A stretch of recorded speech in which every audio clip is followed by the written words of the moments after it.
ये बैठक। पीएम मोदी के जन्मदिन पर रिकॉर्ड वैक्सीनेशन। शाम 5 बजे तक 2 करोड़ से ज्यादा लगाई गई डोज। पीएम मोदी के 71वें जन्मदिन पर बना वर्ल्ड रिकॉर्ड। भारत के यशस्वी प्रधानमंत्री नरेंद्र मोदी का जन्मदिन आज। उत्तराखंड के सीएम धामी ने ट्विटर पर दी बधाई। कहा, पीएम के स्वास्थ्य और दीर्घायु जीवन हेतु अनंत शुभकामनाएं। उत्तराखंड बीपीएड एमपीएड प्रशिक्षकों ने किया सीएम आवास का कूच। पुलिस ने रोका तो सड़कों पर दिया धरना। 21 सितंबर से शुरू होंगे 1 से 5वीं तक के स्कूल। कोविड गाइडलाइन का सख्ती से होगा पालन। सरकार ने जारी किया आदेश। हरक सिंह रावत और त्रिवेंद्र में जुबानी जंग तेज। जुबानी जंग में मंत्री हरक सिंह रावत का तंज। कहा, त्रिवेंद्र के पास जितना ज्ञान उसी तरीके से वो करते हैं बात। आप देख रहे हैं के न्यूज, खबरों का सारथी। नमस्कार, आप देख रहे हैं खबर उत्तराखंड और मैं हूं आपके साथ अक्षय पाठक। खबरों की शुरुआत करेंगे, लेकिन उससे पहले चलेंगे दिल्ली, जहां आम आदमी पार्टी की प्रेस कॉन्फ्रेंस जारी है कि एसडीएम को भी वो कुछ भी कहने से कतराते नहीं हैं। ये ताकत कहां से आती है, देखिए। चलेगा वीडियो।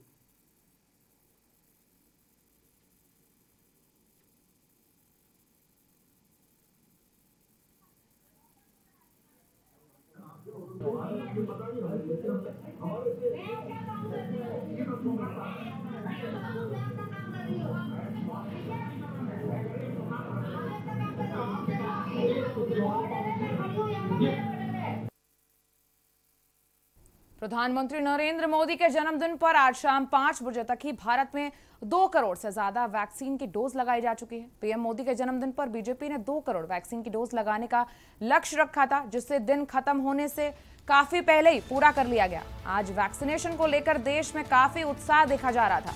देश में चौथी बार 1 करोड़ वैक्सीनेशन का आंकड़ा 1 करोड़ के पार चला गया है। इससे पहले 27 अगस्त को 1 करोड़ 3 लाख के डोज लगाए गए थे और 31 अगस्त को 1 करोड़ 33 लाख वैक्सीनें लगी थी। 6 सितंबर को 1 करोड़ 13 लाख वैक्सीन के डोज लगाए गए थे। वहीं आज पीएम मोदी के जन्मदिन यानी 17 सितंबर को अब तक 1 करोड़ से ज्यादा वैक्सीन लगा दी गई हैं। 2 करोड़ वैक्सीनेशन का लक्ष्य पूरा कर हिंदुस्तान ने वैक्सीनेशन में अपना नया वर्ल्ड रिकॉर्ड बना दिया है।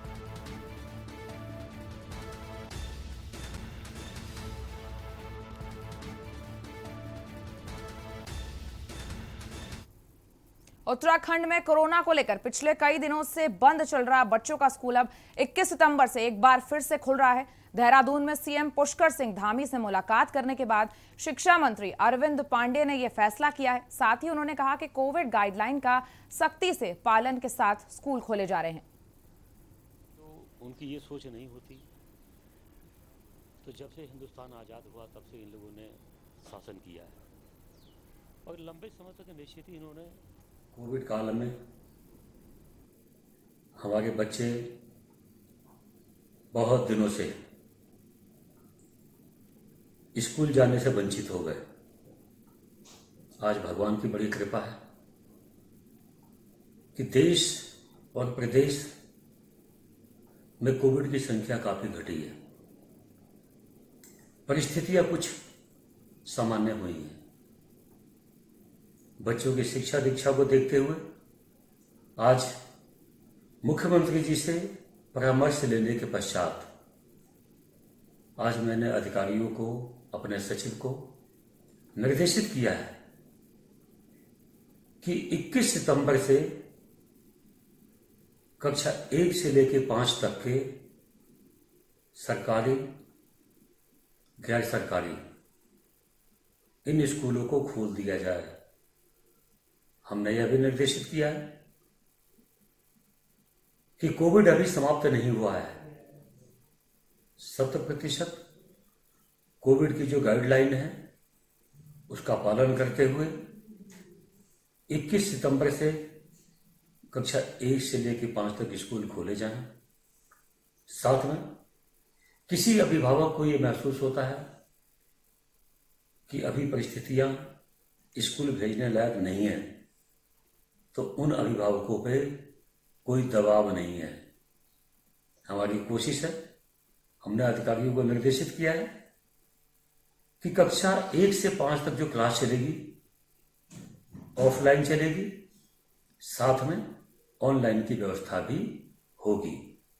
मैं पुनः प्रदेश के सभी अभिभावक भाइयों से, बहनों से आग्रह करना चाहता हूं कि बहुत दिनों के पश्चात हमारे बच्चे स्कूल जाएंगे। मैं उनके उज्जवल भविष्य की कामना करता हूं। खबर देहरादून से है, जहां आज प्रधानमंत्री नरेंद्र मोदी का जन्मदिन धूमधाम से मनाया जा रहा है। देश भर में बीजेपी प्रधानमंत्री के जन्मदिन को सेवा दिवस के रूप में मना रही है, जबकि उत्तराखंड कांग्रेस ने प्रधानमंत्री नरेंद्र मोदी के जन्मदिन को बेरोजगारी दिवस के रूप में मनाया है। इसी के तहत आज कांग्रेस मुख्यालय देहरादून में कांग्रेसियों ने बेरोजगारी का मेला लगाया और कांग्रेस मुख्यालय के बाहर पकौड़े तलकर बेरोजगारी का विरोध किया। वहीं मुख्यमंत्री पुष्कर सिंह धामी का बयान देते हुए चार धाम यात्रा पर बयान दिया और कहा कि तैयारियों को दुरुस्त किया जा रहा है। आज भारत की जिस प्रकार से उनके प्रधानमंत्री बनने के बाद प्रगति हुई है, हमने भगवान केदारनाथ जी गंगोत्री से, हमारे चारों धामों से, हमारे सभी देवताओं से पूजा अर्चना की है कि भगवान उनको दीर्घायु करे, उनके अंदर हमेशा ऐसी ऊर्जा बनी रहे और उनका मार्गदर्शन हमेशा हम लोगों को मिलता रहे, उनका नेतृत्व हमेशा मिलता रहे। इसलिए भगवान से प्रार्थना की है कि भगवान हमेशा उनको जो है इसी प्रकार से बनाए रखें। सर, कल से यात्रा शुरू होनी है, आपने इसका ट्वीट भी किया है, लेकिन देश का और रविनाथ रमन उनका कहना है कि कल से कैसे की जारी होगी, यानी कल से कैसे यात्रा? नहीं, हम जल्द से जल्द कर रहे हैं, उसमें कोई ऐसी बात नहीं है। अभी सफाई इत्यादि की व्यवस्था होने के बाद तत्काल हमारा पहला लक्ष्य है। हम बहुत दिनों से प्रयास कर रहे थे और कल ये दिन आया। माननीय न्यायालय ने हमारे प्रस्ताव पर सहमति दी है, माननीय न्यायालय ने उसको चलाने की अनुमति प्रदान की है। तो हम जल्द से जल्द चाहते हैं कि यात्रा चालू हो, क्योंकि यात्रा का बहुत कम समय बचा हुआ है। उत्तराखंड बीजेपी में नेताओं की जुबान लगातार फिसलती जा रही है। पहले विधायक उमेश शर्मा काऊ ने अपने ही पार्टी के कार्यकर्ताओं को औकात में रहने की नसीहत दी थी और अब यही नसीहत कैबिनेट मंत्री अरविंद पांडे ने कांग्रेस पार्टी को दी है। दरअसल अरविंद पांडे ने कांग्रेस की ओर से प्रधानमंत्री नरेंद्र मोदी के जन्मदिन को बेरोजगारी दिवस के रूप में मनाए जाने पर कांग्रेस पर हमला बोलते हुए कहा है कि कांग्रेस ने अपने राज्य में देश को सिर्फ तलने का ही काम किया है। यही वजह है कि देश में भुखमरी, बेरोजगारी, जनसंख्या सबसे बड़ी समस्या बन गई है। बिल्कुल, अगर जो उनकी ये सोच नहीं होती तो जब से हिंदुस्तान आज़ाद हुआ तब से इन लोगों ने शासन किया है और लंबे समय तक निश्चित ही इन्होंने समाज को तलने का ही काम किया है, इन्होंने देश को तलने का ही काम किया है। इसीलिए देश के अंदर भुखमरी पैदा हुई, बेरोजगारी पैदा हुई, तुष्टीकरण की नीति पैदा हुई, राम जन्मभूमि की समस्या का समाधान नहीं हुआ, जनसंख्या देश की सबसे बड़ा अभिशाप बन गया और जम्मू कश्मीर जो इस देश का सिरमौर है उसको इन्होंने गुलाम बना कर रखा, आतंकवादियों को पालने का सेंटर बना कर रखा। तो ये पकौड़े तलने के अलावा इनकी औकात भी इससे ज़्यादा की नहीं है। बाजपुर के तहसील सभागार में एसडीएम राकेश चंद्र तिवारी ने सीएचसी केंद्र प्रभारी और राजस्व उप निरीक्षकों की बैठक ली। इस दौरान एसडीएम ने सीएचसी केंद्र पर प्रमाण पत्र बनवाने में लोगों को आ रही दिक्कतों का समाधान करने के लिए केंद्र प्रभारियों और राजस्व के उप निरीक्षकों को जानकारी दी। बता दें कि सीएचसी केंद्रों पर बीते कुछ दिनों से प्रमाण पत्र बनवाने में लोगों को परेशानियों का सामना करना पड़ रहा था, जिसका संज्ञान लेकर एसडीएम राकेश चंद्र तिवारी ने तहसील सभागार में सीएचसी केंद्र प्रभारियों और राजस्व उप निरीक्षकों की बैठक ली है।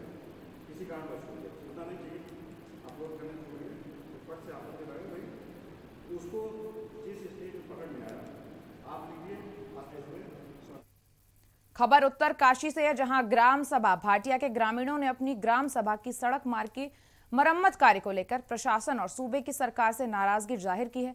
वहीं राष्ट्रीय राजमार्ग संख्या 507 के बीच बैठकर सड़क मार्ग सांकेतिक चक्का जाम कर सड़क मार्ग के बीचों बीच ग्रामीण बैठकर सड़क जाम कर वाहनों की आवाजाही रोक रहे हैं, जिसमें सड़क मार्ग के दोनों ओर गाड़ियों की लंबी कतारों में खड़ा रहना पड़ा।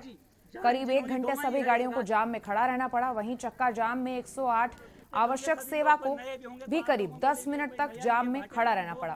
प्रशासन की ओर से जाम स्थल पहुंचे नायब तहसीलदार राजेंद्र सिंह रावत को ग्रामीणों ने ज्ञापन सौंपते हुए अल्टीमेटम भी दिया है। ग्राम प्रधान जैसे हूँ और जो हमारा जो आज का जो मुख्य बिंदु है, ये हमारी भाटिया प्रथम की जो सड़क है प्रधानमंत्री ग्राम सड़क योजना के अंतर्गत बनी हुई है, लेकिन 10-11 साल पूर्व में इसकी पेंडिंग हुई थी, जो कि अब पूरी तरह से ध्वस्त हो चुकी है और दीवारें भी क्षतिग्रस्त हो रखी हैं। हमने ग्राम प्रधान भाटिया प्रथम ने कई बार तो विभाग को लिखित रूप में दिया है, तत्पश्चात जिलाधिकारी महोदय उत्तरकाशी को भी दिया है और उसके बाद कार्रवाई न होने पर भी माननीय सतपाल महाराज जी हमारे जो पर्यटन मंत्री हैं उनको भी ज्ञापन दिया है। फिर भी हमारे जो हमारे यहाँ की जो रोड है उस पर कोई कार्रवाई अभी तक नहीं हो पाई, जिसके कारण हमें ग्राम वासियों के माध्यम से ये कदम उठाना पड़ा। को भी हमने कई बार सूचित किया है और पीटीसी मीटिंग में भी हमने 2 बार लिखित भी दिया, मौखिक भी बोला है और गेस्ट हाउस में जिस दिन जिलाधिकारी महोदय जी आए थे उस दिन लिखित भी दिया और मौखिक भी दिया है, लेकिन कोई सुध नहीं ली गई। हमारी ग्राम सभा भाटिया प्रथम की जो रोड है बहुत खस्ता हाल में है। मैं प्रशासन एवं विभाग PMGSY जी से ये वो करना चाहूँगी, विनती करना चाहूँगी अपनी रोड के बारे में कि हमारी जो ग्राम सभा की महिलाएं डिलीवरी के लिए आती हैं तो पेट में भी दर्द हो जाता है, अन्य आदमी 2 पहिया वाहन बिल्कुल नहीं चलाए जाते हैं और कभी भी दुर्घटनाग्रस्त हो सकते हैं। इसलिए मेरा सरकार से ये निवेदन है कि हमारे गांव की जो रोड है ये तुरंत पेंटिंग होनी चाहिए और हमें इस चीज़ पे अगर अमल नहीं हुआ तो हम धरना प्रदर्शन फिर कर सकते हैं। रुकेंगे एक छोटे से ब्रेक के लिए, आगे खबरें जारी रहेंगी। आप देख रहे हैं के न्यूज, खबरों का सारथी। जब पशुओं को मिलेगा प्यार और मिल्को मोर पशु आहार तो दूध बहेगा, मुनाफा बढ़ेगा। मिल्को मोर पशु आहार।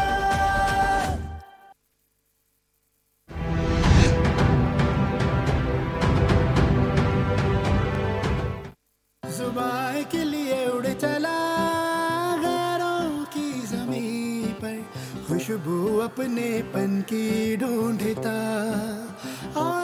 दूर कितना भी जा, इस जुबान से दूर ना जा पाओगे। विमल, बोलो जुबान केसरी। आप देख रहे हैं के न्यूज, खबरों का सारथी। ब्रेक के बाद आपका स्वागत है। प्रधानमंत्री नरेंद्र मोदी के जन्मदिन को कांग्रेस बेरोजगारी दिवस के रूप में मना रही है। इसके तहत आज कांग्रेस मुख्यालय देहरादून में युवा कांग्रेस की ओर से बेरोजगारी स्टॉल लगाया गया। कार्यक्रम में कांग्रेस के तमाम शीर्ष नेता भी उपस्थित रहे और कांग्रेस प्रदेश अध्यक्ष गणेश गोदियाल, प्रदेश प्रभारी देवेंद्र यादव समेत तमाम पदाधिकारियों ने पकौड़े तलकर इसका विरोध जताया।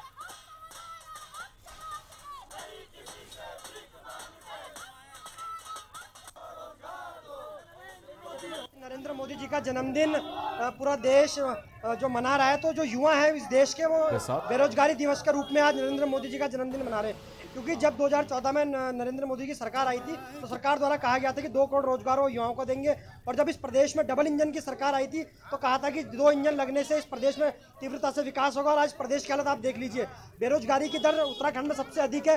पूरे देश का इतना बुरा हाल है, जिन लोगों पर रोजगार था उन लोगों का रोजगार छिन चुका है। सरकार की गलत नीतियों के कारण, चाहे नोटबंदी रही हो, चाहे अनप्लान्ड लॉकडाउन रहा हो, इन नीतियों के कारण से देश में बेरोजगारी बढ़ने का काम किया गया है। और कोविड की तो इतनी बुरी हालत है कि जो प्रवासी भाई हमारे उत्तराखंड में आए उनके लिए सरकार के पास कोई कार्य योजना नहीं थी।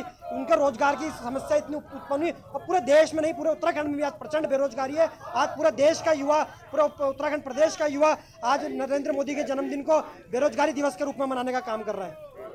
आज हम लोग मोदी जी के जन्मदिन पर हर शहर में, हर स्टेट में बेरोजगारी दिवस मना रहे हैं, क्योंकि आज नरेंद्र मोदी के कारण हमारे देश का युवा बेरोजगार है। लगातार हम देख रहे हैं किस तरह से बेरोजगारी दर बढ़ता जा रहा है। जो सरकार की जनता विरोधी नीतियां हैं, युवा विरोधी नीतियां हैं, उनसे आज जनता परेशान है। आज हमारे युवा के पास ना रोजगार है और ऊपर से जो बढ़ती महंगाई है उससे हमारे किचनों का बजट भी हिला हुआ है।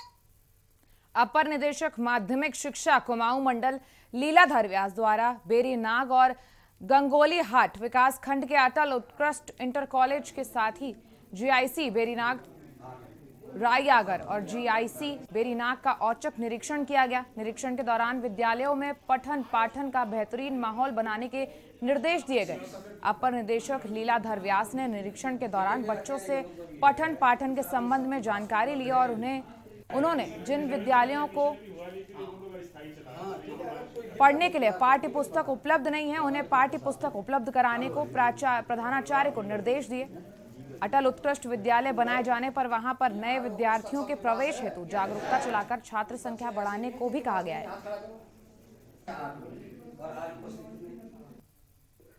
मैं ये देख रहा हूँ कि हमारे विद्यालयों का जो संचालन है वो ठीक तरह से हो रहा है या नहीं हो रहा है।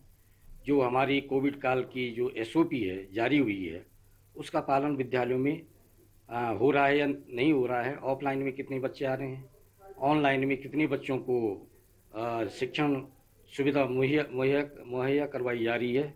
कक्षाओं में ये भी देख रहा हूँ मैं कि बच्चों के पास पाठ्य पुस्तकें हैं या नहीं है, और जिनके पास अगर पाठ्य पुस्तकें नहीं है तो उसका कारण जानने की भी कोशिश कर रहा हूँ। हरिद्वार के पथरी गांव में मंत्री यतीश्वरानंद के खिलाफ सोशल मीडिया पर अभद्र टिप्पणी करने को लेकर मामले में पुलिस ने एक आप पार्टी के कार्यकर्ता को हिरासत में लिया है, जिसके बाद आप कार्यकर्ताओं ने थाने का घेराव कर प्रदर्शन किया और पुलिस के खिलाफ जमकर नारेबाजी भी की।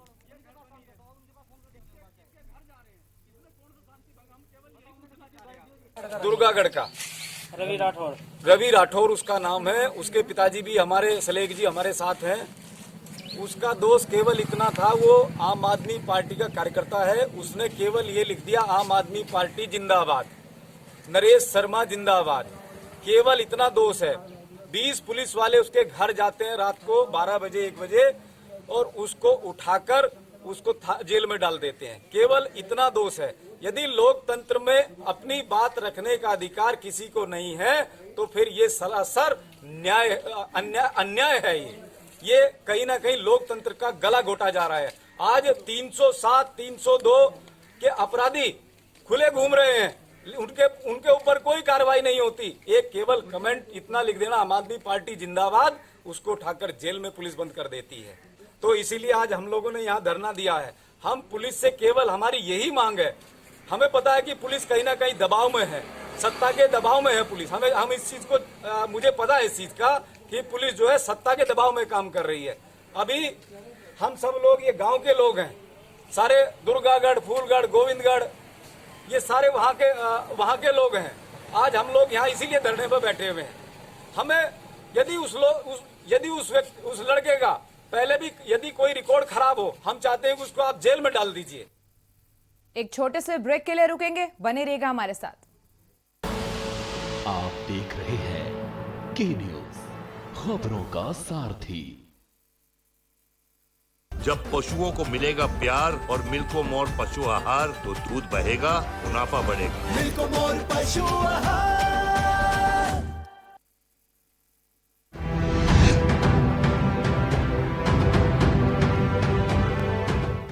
जुबान के लिए उड़ चला गैरों की ज़मीं पर, खुशबू अपने पन की ढूंढता। दूर कितना भी जा, इस जुबान से दूर ना जा पाओगे। विमल, बोलो जुबान केसरी। आप देख रहे हैं के न्यूज, खबरों का सारथी। ब्रेक के बाद आपका स्वागत है। खबर उत्तर काशी से है, जहां गंगोत्री राष्ट्रीय राजमार्ग झाला के पास पूर्ति विभाग का खाद्यान्न ट्रक सड़क पर पलट गया। इस ट्रक पर कुल 4 लोग सवार थे, जो कि सामान्य घायल हैं, जिन्हें उपचार हेतु 108 एम्बुलेंस के माध्यम से CHC हर्षिल ले जाया गया है। और बताया जा रहा है कि राजकीय अन्न भंडार झाला के प्रांगण की दीवार टूटने से वाहन दुर्घटनाग्रस्त हुआ है। उक्त वाहन में वाहन चालक कमल घायल हुए हैं और नरेश राणा PRD कर्मचारी, गोपाल और भरत सिंह भी थे जिनको सामान्य चोटें लगी हैं।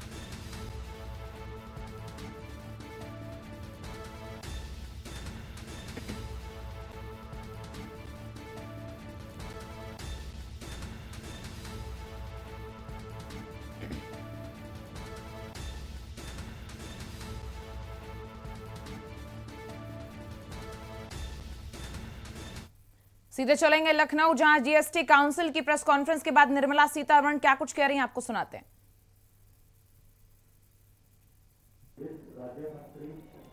केंद्रीय राजस्व सचिव, chairperson CBIC, officers of the GST council आपके साथ हैं। आपको आज की बैठक में लिए गए इम्पोर्टेंट डिसीजन की सूचना देंगे। मैं मंच पे उपस्थित सभी साथियों का स्वागत करता हूँ और माननीय वित्त मंत्री से रिक्वेस्ट करता हूँ कि वह आप सबको जीएसटी काउंसिल में लिए गए डिसीजन के बारे में बताएं। After that, Madam will take few questions from you, and I will request you to use the mic, the table mic, for asking the question one by one. I will give the indication and take it. And please request again to keep your mobile on silent mode. Thank you. Over to you.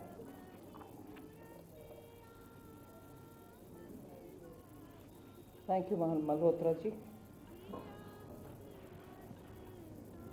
After nearly 2 years, the council had a in-person meeting. During the pandemic, of course, the council was largely through video conferencing. I'll begin with a word of heartfelt thanks, which every minister did say. The entire council voiced it. We thank the Chief Minister of Uttar Pradesh, the Finance Minister of Uttar Pradesh, for having received each one of us so warmly, having provided for all of us without any note of, oh no, I didn't get this, it was perfectly organized. And even during the council session itself, very organized way of putting us up in the meeting hall and getting things done. And the Chief Minister also hosted all of us for lunch. So I first voiced my note of appreciation and thanks for having given us this. For the first time to get out of the video conferencing mode, Uttar Pradesh volunteered to have this here. Today we also had a lot of ministers saying next should be our state. Punjab minister said you should come to Punjab next, or Kerala said why not in Kerala, and so on. So the feeling of this meeting having been held in an amiable and nice atmosphere is something which I would start my interaction with you today. Equally, today we have taken quite a few people-friendly decisions. I'm very happy that some of the outstanding decisions, long pending, not outstanding in that sense, long pending decisions have been taken. On the good side, you all know that in the last 1 year, and probably a bit earlier than that, some life-saving drugs which are not connected with corona, which are very expensive, which affect children and so on, like the muscular atrophy. So in those situations, the entire process of coming up to the finance minister, who's otherwise authorized by the council to give exemptions, does.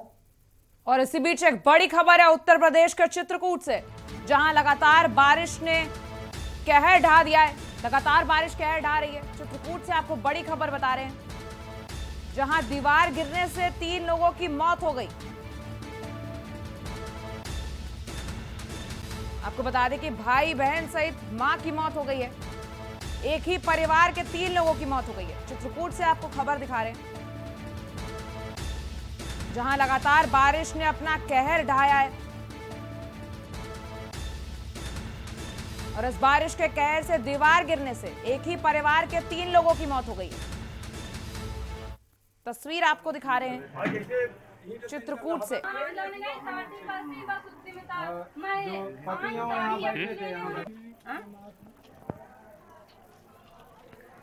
भैया कैसे ये घटना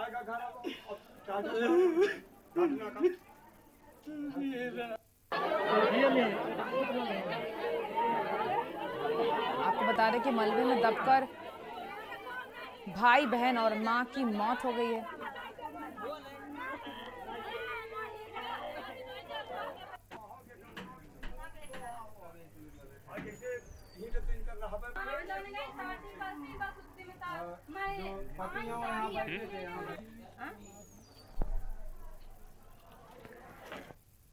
और फिलहाल खबर उत्तराखंड में इतना ही, लेकिन इसके बाद आगे आप देखेंगे हमारा कार्यक्रम आज का मुद्दा हमारे पॉलिटिकल एडिटर प्रदीप विश्वकर्मा के साथ। लेंगे आपसे इजाजत, नमस्कार।